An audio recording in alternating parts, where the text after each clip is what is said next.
Monsieur, Mesdames, bonjour. Je suis désolé que je ne peux pas parler en français aujourd'hui. Et alors maintenant en anglais.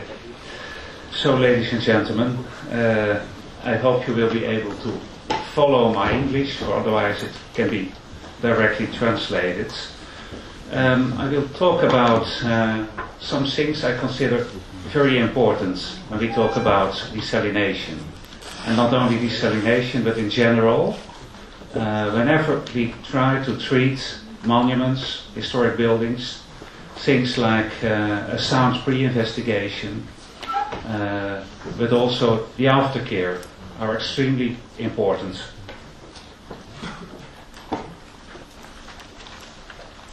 I will start with showing you a situation. It's a situation in Amsterdam. And you can see an arch. You can see an arch. Let's go back like this. In this arch you can see some damages, like here and over there and there. And the damage is caused by salts. And that is a very tragic thing, because this is masonry. It's not just masonry, it's a so-called masterpiece made by master masons in the 17th century. People who belonged to the guilds in Amsterdam of the 16th, 17th century, and who had to produce their masterpiece. And they did it in this building where you can still see it nowadays.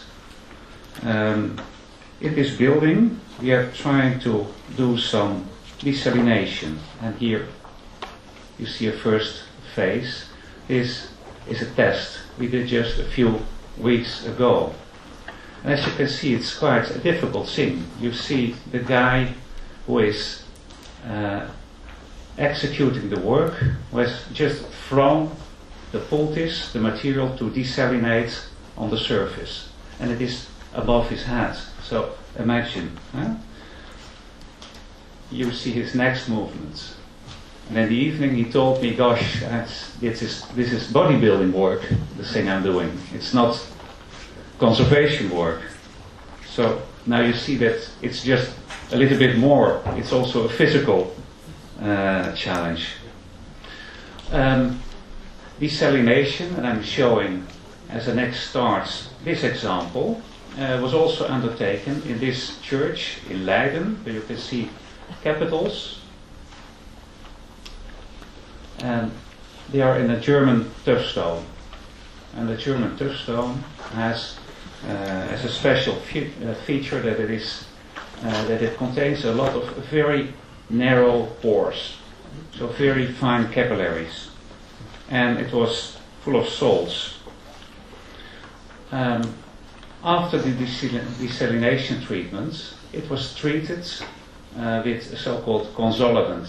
And a consolidant is something that you can use to more or less stick loose parts together. We found then, when we were asked to do some investigations, but we came only in afterwards, that it was still full of salts. And now you can see this. Now you can see the sculpture is crying. Crying because being not desalinated. And also crying because after this consolidation treatment, it has become water repellent. The consolidation didn't work in that salty environment, and it stayed water repellent. And even after 2 years it is still water repellent. And we cannot desalinate it anymore. So the end of the story is that it is taken out, and now it is in a museum and not in its original place. And this is really a pity.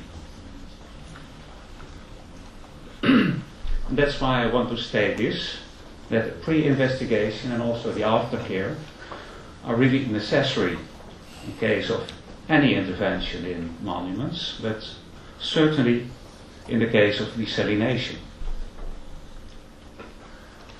When we talk about sound investigations, that should also include some historical research.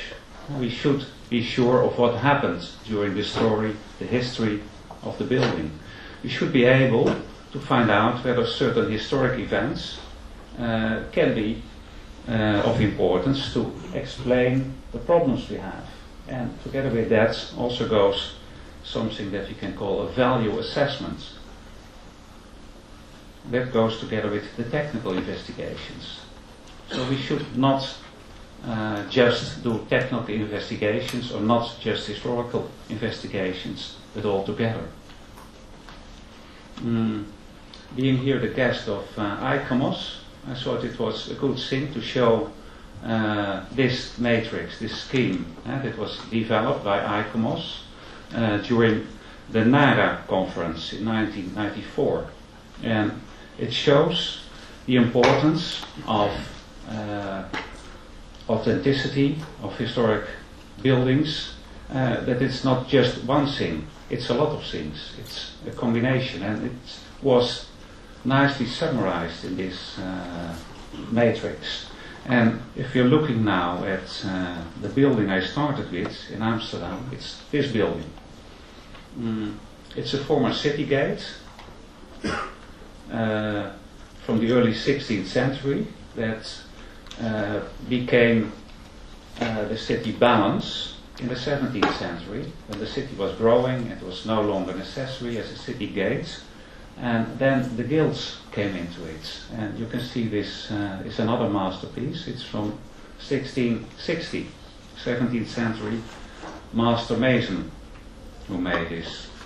If we look at this building and the beautiful work that is contained in it, we can use the ICOMOS scheme to indicate that we think it's extremely important to look at these things, the historic material, but also to look at this and to keep this, to maintain this, the artistic quality of the workmanship. And that gives some background why we find it so important to do a sound restoration, a sound conservation in this case. Of course, there is also the technical assessments, and in these technical assessments, here by the way you see another part of the masterpieces, this part of the staircase, severely damaged, so it's also a masterpiece. And what has to be done in this technical analysis is to describe in a sound way the state of conservation. We have to assess which is the damage type and what is the damage process behind it. Of course, in case of salts and moisture, we need to know the moisture sources, source of salt. And looking at a damaged structure, we also need to know where are the salts exactly. Are they just at the surface? Are they in depth? What is the distribution of the salts?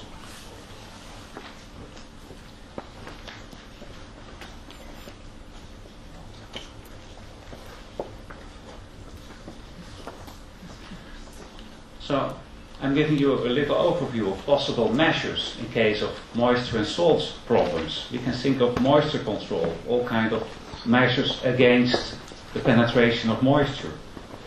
You can think of sometimes indoor climate control, to keep relative humidity within certain contexts. We can also think of desalination. And what we always should be aware of, that there may be alternative solutions without directly intervening in the building or in the damaged material itself. And I give you a little example.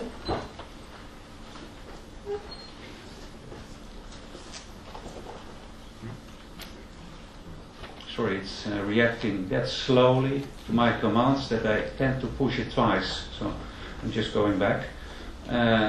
This is another monument. It's a 12th century deanery, so a liturgic building, the home of some important guy in the city of Deventer.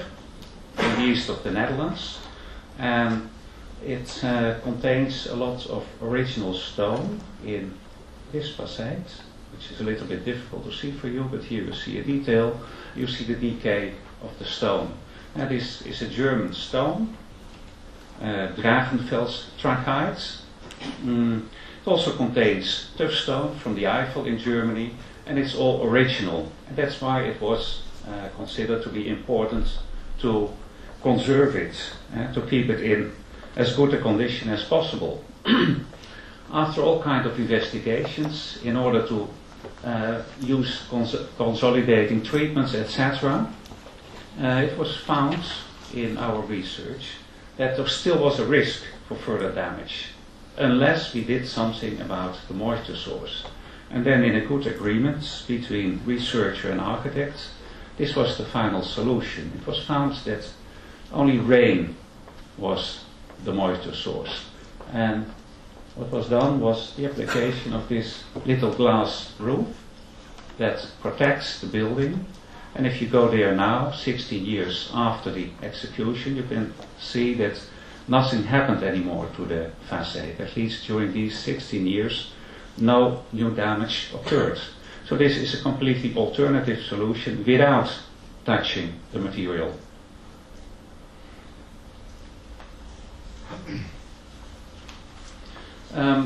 So what we always have to do is to make a risk analysis of the situation. And in this risk analysis, it's important to find out about the source of the salts, for instance. The source of moisture. The type of salt, or under circumstances, the salt mix. Very important, and that certainly is in indoor environments, is to know what are the changes in relative humidity and what is the relative humidity at which the salt starts to react, to go into solution if the relative humidity goes above that value. Especially changes around that relative humidity will lead to cycles in which we have crystallization and dissolution of the salts, and that is really disastrous. If you're looking at the situation, and now I'm making a step forward to one of the presentations that will come later. This is Saint-Philibert in Dijon, in a European project in which we were involved together with our French partner LRMH. This situation was investigated, and a mapping was made of the distribution of salts. Here you can see a wall, and here you can see in red, and the darker it gets, the more salts are there. You can see this representation just as a help in judging the situation and as a start to sound interventions. So this is important, to know where is it and how do we operate then. Back to Amsterdam.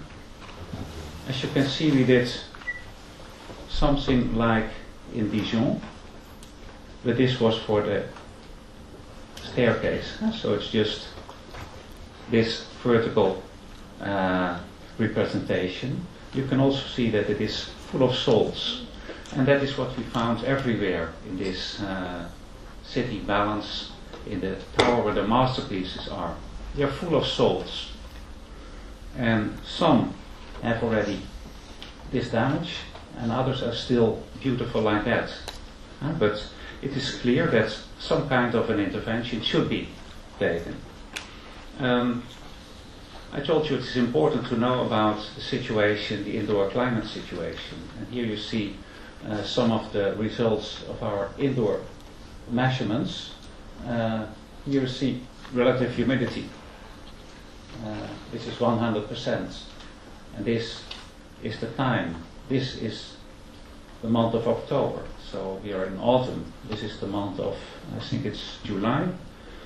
And you can see we have indicated the zone in which there is this risk of dissolution and recrystallization. You can see, especially in autumn, but the same was in winter, that we have difficulties. We're all the time in that zone. You can also see that depending on the place, these are different locations within the same building. There are differences in relative humidity. And this is due to differences in heating in different situations. Because absolute humidity is everywhere the same in this building. Knowing this and knowing the situation in the historic building, we have decided not to do any climate control. It would have been too much for this building. So it was decided to do desalination. And if we talk about the desalination treatment, it's important that we do something that we can call fine-tuning. We have to know what is the substrate, what are the properties of the substrate, and we have to design our poultices on the basis of the knowledge of especially pore size distribution in the substrates. Of course, a sound execution is important, but also this what we're doing here, making test panels in situ, just to know how does it work and what does the situation need. This is a first step to something that will be dealt with in a next presentation. The principle of poultices that can be used. In principle, there are two main groups. You can use wet poultices, it's shown here, and in a number of steps, we try to take, this is the first step, this is the poultice, this is the substrate full of salts, as you can see. We try to get an equilibrium where this poultice remains always wet. And by diffusion processes, we try to get a quantity of salts here that is equal to that. And then the next step and the next step. Keep it always at the same level, but essential is that the poultice is always wet. And the second principle, here it is the one in which we make use of capillarity, differences in capillary pressure. And differences are found due to differences in pore size distribution between the substrate and the poultice. And in that way you can extract by capillary forces, which is a much quicker procedure than the first one. That's why we tend to make use of that kind of poultices in many situations. In the EU project Desalination, we developed this so-called modular system of poultices, where you can here see pore sizes and the pore size distribution of 3 different materials. This sandstone, this brick, and this limestone is shown here. And the pore sizes of the sandstone are mainly here, which are the wider pores. The ones of the brick are mainly here, and the ones of the limestone are mainly here. Thinking of this principle of attraction of capillary forces, we need poultices for the coarsest pores. We need a poultice that is here, smaller pores than in the substrate. And going on, for the finest pores, that of the limestone, we need a poultice that has pore sizes here. So we cannot desalinate this limestone with this poultice if we want to use this principle of attraction of capillary forces. It's physically impossible. So back to my crying statue. What was done here? We found it with great difficulty what was done there.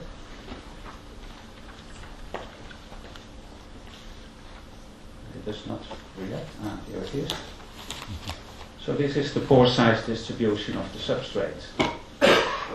This is the one of the poultice that was used. So it's there. And the one carrying out this desalination, in the end we traced him, and he said, well, I waited all the time until my poultice was dry, using that poultice. So drying poultices, working on the principle of advection, capillary forces, but the wrong poultice. It's a poultice that is there, and my material is here. So completely wrong. I'm coming to my conclusions. Our approach for the technical assessments and the aftercare. We need to know our sources. We need to know the distribution of the salts in depth. Very important is to know the substrate properties and then to fine-tune the poultice properties to that. It's a wise thing to make test panels in situ and to look at the execution. And whenever we need, we have to, let's say, assess the quality, the efficiency of a treatment, we have to look in the substrate. What the restorer of the crying statue did was measuring what happened in the poultice. And he found, well, in the beginning there was some salt, then a little bit less, and then even more, even less. And the conclusion was good desalination. No, everything was still in the substrate. So we have to look at the substrate, not just at the poultice.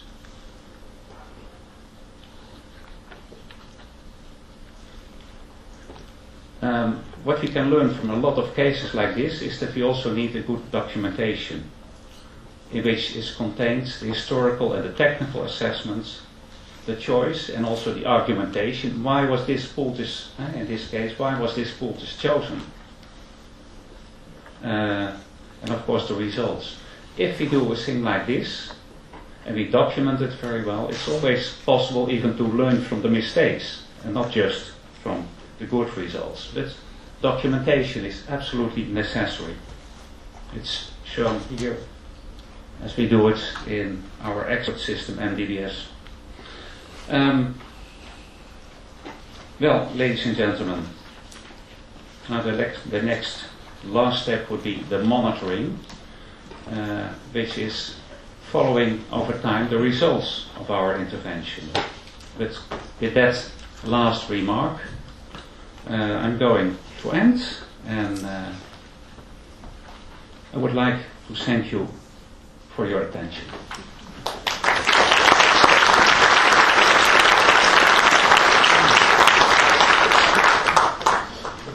Merci Rob.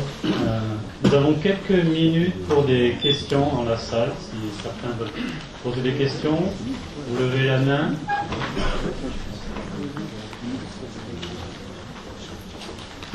Pas de questions? Ah. Vous pouvez vous présenter et parler fort, s'il vous plaît?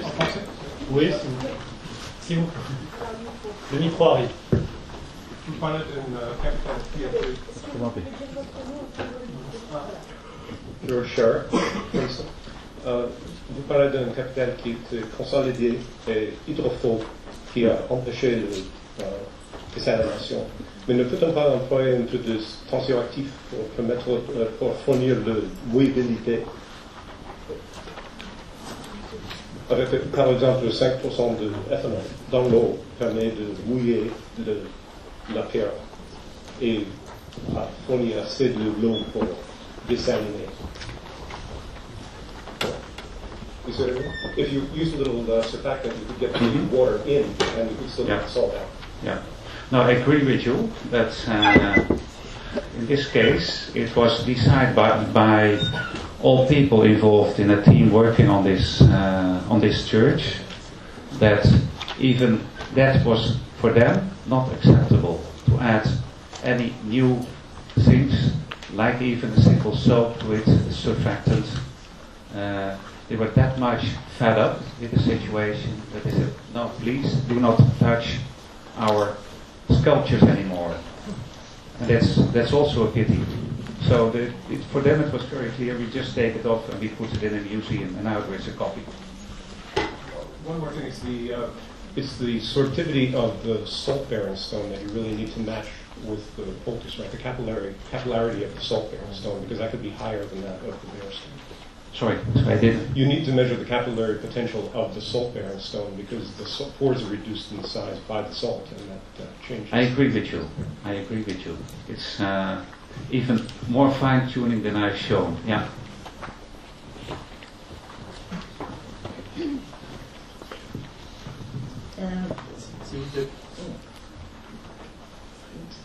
Pouvez vous présenter? Caner Saltık from Ankara. How to manipulate the capillarity of poultices like cellulose, for example. As Dr. Scherer said, if the capillarity of the stone has increased, we need to use a proper poultice. And how do you manipulate the capillarity of the poultice? The poultice. Okay. You're really manipulating indeed the capillarity of the poultice. Is it? Does it work? Okay. But we cannot just manipulate the capillarity of cellulose, because the capillarity of cellulose is the one it is. And here, I have it here, and it's just a certain capillarity. Whenever we want to manipulate, we have to mix, to make mixes, and normally we make mixes of certain types of clays and cellulose, clay, sand, etc. And we can reach a very wide variety in capillary sizes. We can really almost completely manipulate and make everything we want by the use of different clay, different sands, adding or not adding cellulose. So that's the trick.